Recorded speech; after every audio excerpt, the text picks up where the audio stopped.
be clapping hands and say, this is the will of God. Are we there? Don't drink. Don't take alcohol.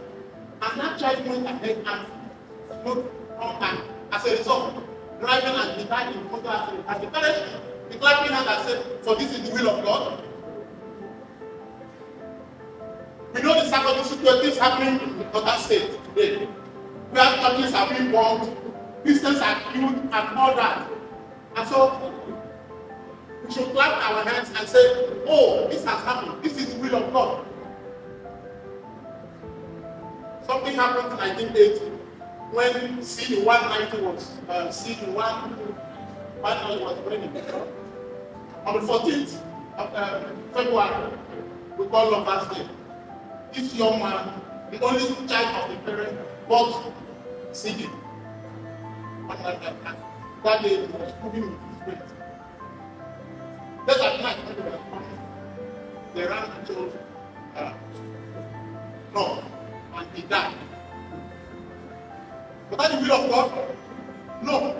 We studied the lesson last this quarter that it's not every bad thing that happens is the will of God. No. There are some certain things that happen as a result of our disobedience, just like it happened to the children of Israel. You know, God continued to warn them, God continued to call them, but they refused. And so when they were into activity, that was the will of God? No. And so this is my position as a person. When it comes to in everything, for it is the will of God. That's me. Then I promise you will come. I don't know about it. Thank you. I think he's trying to tell us that the will of God in our lives,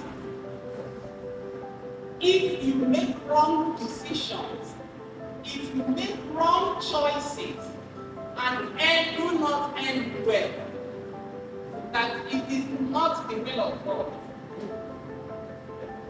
What about those that are suffering, not that they make the wrong choice?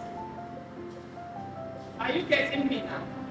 It is not that they chose wrongly. They struggle as others, neatly, and still they are not living well. What about a woman that adhered to the rules of health laws and had cancer and died of the cancer? Is that the will of God for her? Promise. I was shaking my head and said that they are confused me. Let us go back to the passage. Colossians 4. That is where he took his contribution. Verse 12. Epaphras, who is one of you, a bond servant of Christ, greets you, always laboring fervently for you in prayers, that you may stand perfect and complete in all the will of God. So the perfect and complete is what we aspire to, that we might stand perfect and complete in all the will of God. It doesn't speak to whether the accident is the will of God. It talks about our standing perfect and complete in His will. Thank you.